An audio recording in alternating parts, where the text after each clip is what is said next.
we are going to be looking at CG graphics and CG 3D graphic-based immersive experiences. This is true VR journalism. Nerds and others debate whether 360 video is true VR, and the way it's defined is VR, true VR, allows you to walk around in a space and also interact with it. 360 video doesn't do that, but experiences created by gaming engines like Unity and Unreal that use 3D assets, computer graphics, do allow you to do that. And we want to spend these moments talking about that, kind of like the intro to that, because this is still very new for a lot of people. And we have two fantastic people amongst our group that have all produced VR stuff that really focus on that. Dan and Ray. And let's kind of start with the very, very basics. How is this different from 360 when you think about a story? Let's start with content first. When you think about a story, how do you determine this is a CG 3D gaming engine experience? I'll jump in. So I think for us, a lot of it is to do with the amount of media that you've got as part of the story and what the user's role will be in accessing that. So whereas obviously location is really fundamental, I feel like the real advantage of CG VR is that level of interaction and agency that the user has and the freedom. So it's not just, obviously, in 360, you can look around and there's a lot of gaze detection you can do that I'm sure is also sort of in the works. But when it comes to actual environments, like the ability to pick objects up, I think is really a kind of a game changer. And I think there's a lot of research that's been done that shows like physical engagement with story has an emotional reaction and impact that really means this, the experience is sort of heightened, both at sort of a visceral and a kind of emotional level. So we always think, okay, so if you're in this scene and you have compelling audio, like how can they be reliving the scene? Like what are the actions that they can be thinking about? Ray, what about for you? How do you determine? So I just wanted to add to that.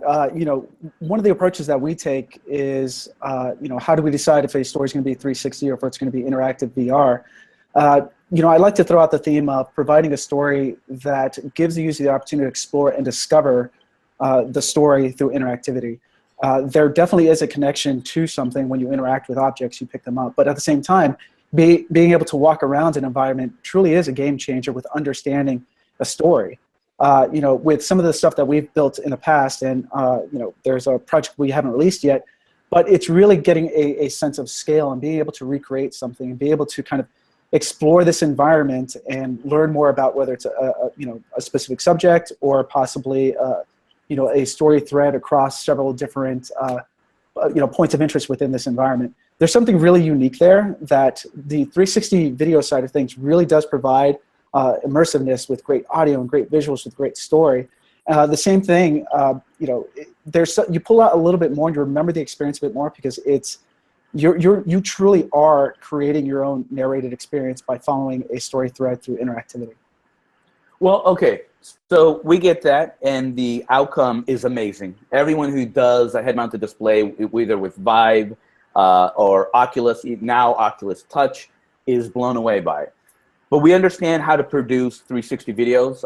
For those in journalism, camera, we edit. That is in our wheelhouse. What are the skills that you need to produce these interactive VR, CG, 3D experiences? What are the tools? What are the software? What are the skills? And then where does one start? So let's start with like the kit. Dan, you want to go first? Yeah, sure. So I would say, you know, there are two phases, obviously. There's capture, or like asset creation or production, and then there's the actual experience itself. I think beginning with that, you know, there's a lot of photogrammetry to be playing around with, where you're actually going to take multiple photos of the same object from multiple angles and then effectively construct a 3D mesh that you can use to represent objects in the virtual space, or whether you just want to create them from the ground up in a program like Maya or Blender. And then, but fundamentally, I think the most key element of the CG experience is a game engine. You know, as you mentioned, Unity is sort of, I guess, the leader, although Unreal is sort of close on its heels. not to say that there isn't, web. There's things like WebVR, for example, which aren't quite as powerful, but it's getting there. But I think a grounding in the mechanics of how you think about 3D space, how you interact with objects on a timeline, a little bit of coding, obviously, for making animations work. Ray, do you want to add anything to that? Yeah, there definitely are different aspects of the production when it comes to creating interactive VR. The asset creation side of things is very labor intensive, and what really scares off a lot of people is understanding what is that workflow, and at the same time having to create custom scripts. Fortunately, most people who are interested in VR already know how to use Google, and the reason why I'm bringing that up is there are so many great resources available for anyone who wants to start getting into producing VR experiences. They might not be as big and robust as, let's say, a video game or some of the other interactive experiences you might have seen when it relates to this type of content. But even if you just wanted to get into it, fortunately, something like Unity or even Unreal, they've got personal free editions that you can download and get started right away. You can go to download Google's SDK, Oculus, and Vive. All the tools are available to just almost plug and play, and the resources are available. So let's say, for example, if you just want to create an experience that you could walk around within a space and interact with a box.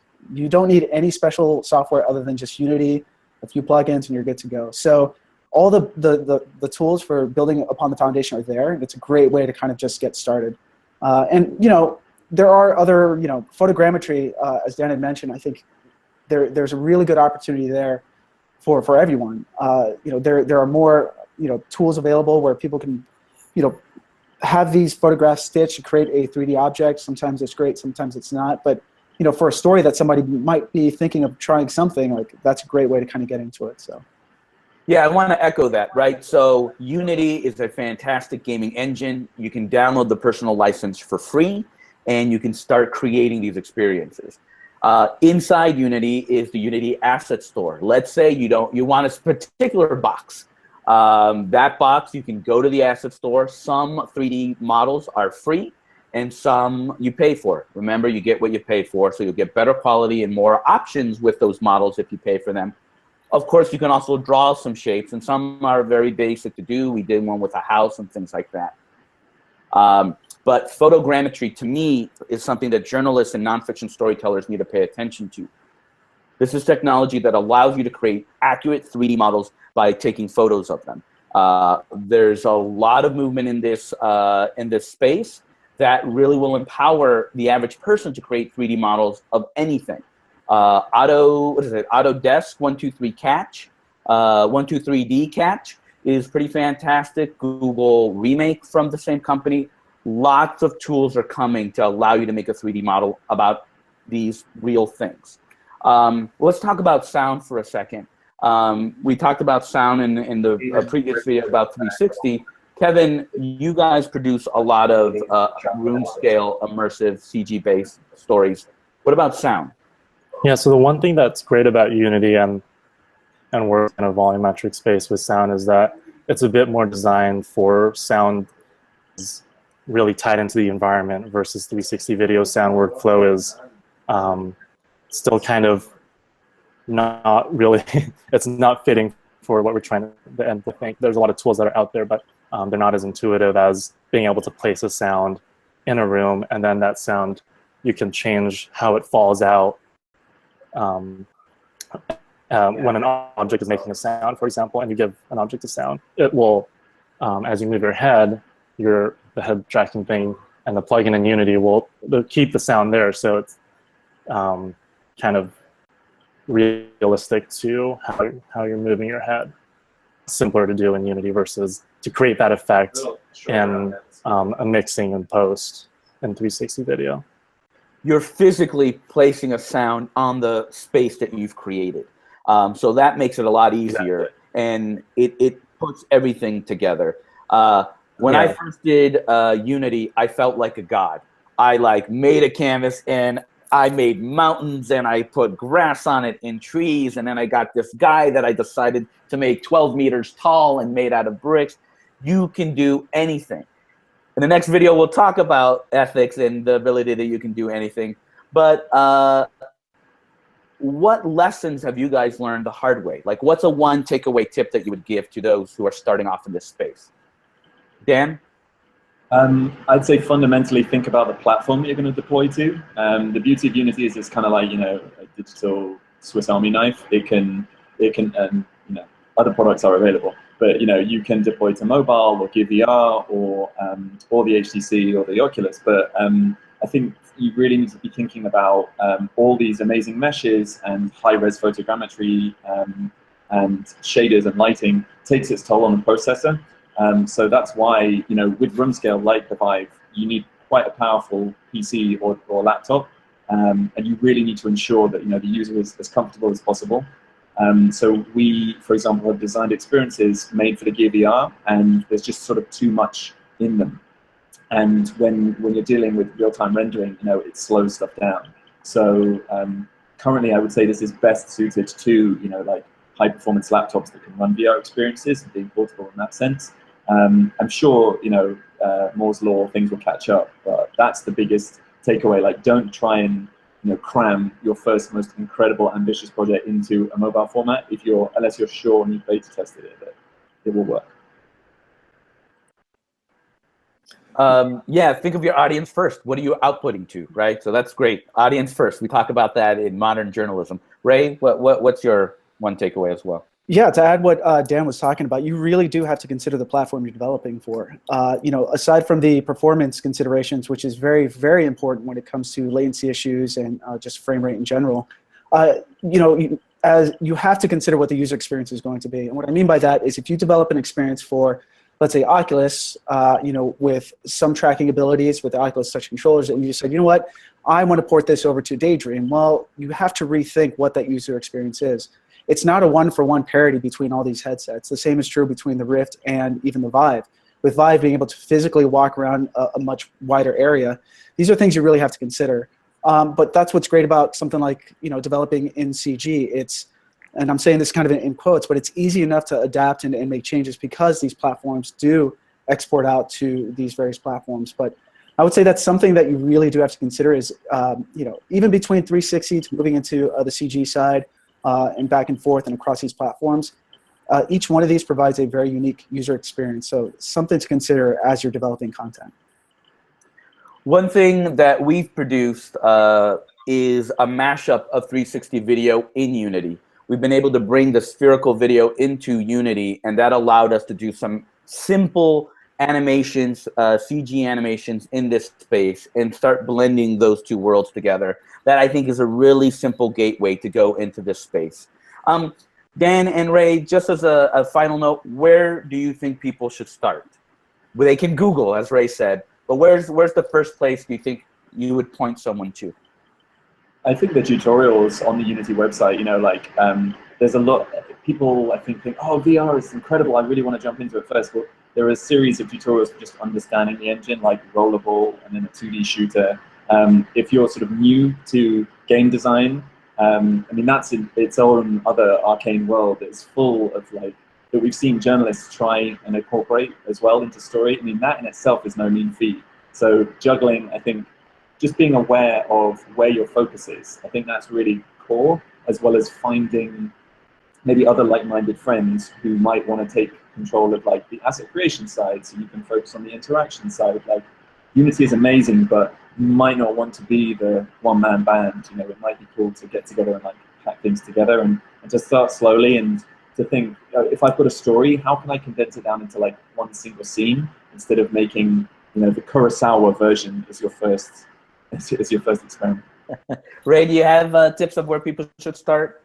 Yeah, you know, while this is an exciting medium to work in, you know, to really keep it simple, the production process, as Dan had said, is, you know, very labor intensive. You have to consider, you've got the asset creation side, you've got what possibly is the game design side, you've got the actual development when it comes to the coding and whatnot.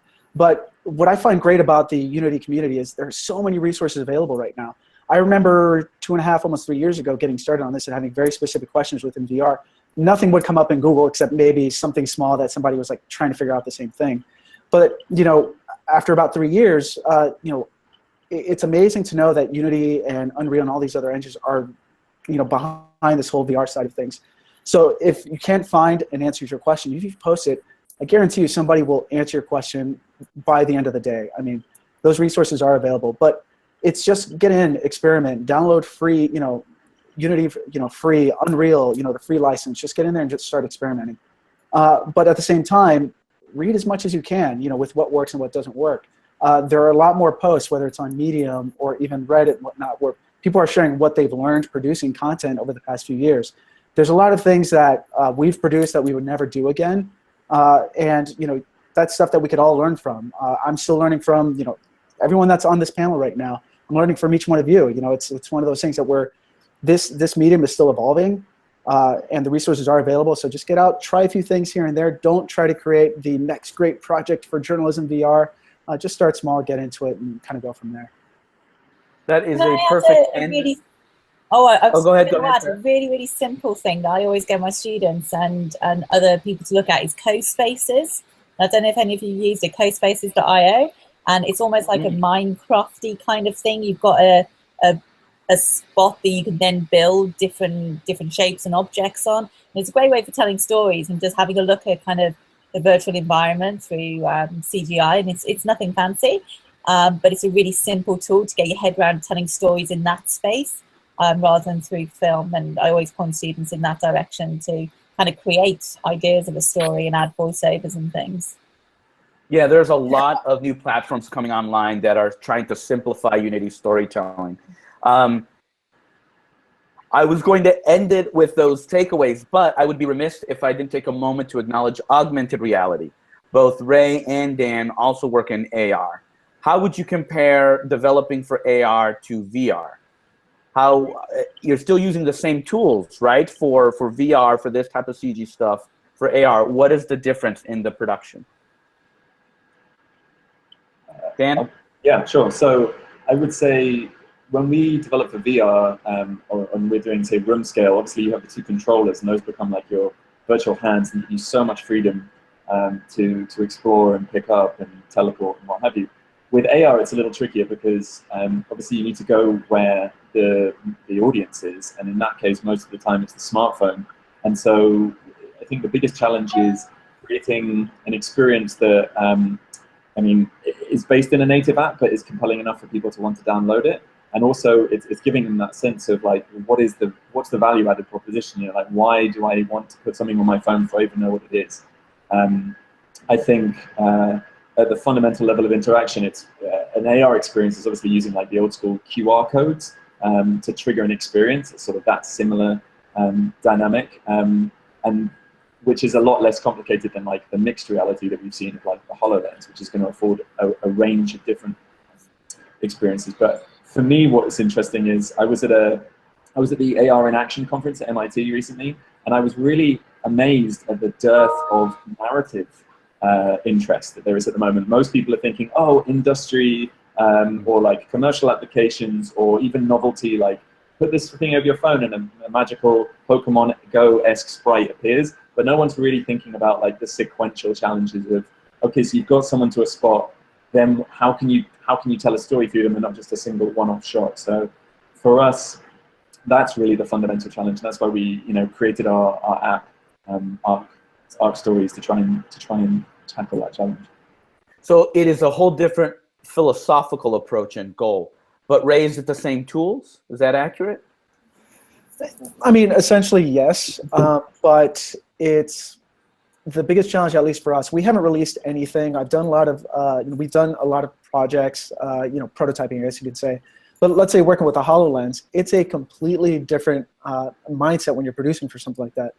It's now having to think of 3D objects that are anchored to your environment and having to scan that environment and think through, well, not everyone's going to be standing right next to my desk to experience what I would like them to for what this prototype is built for.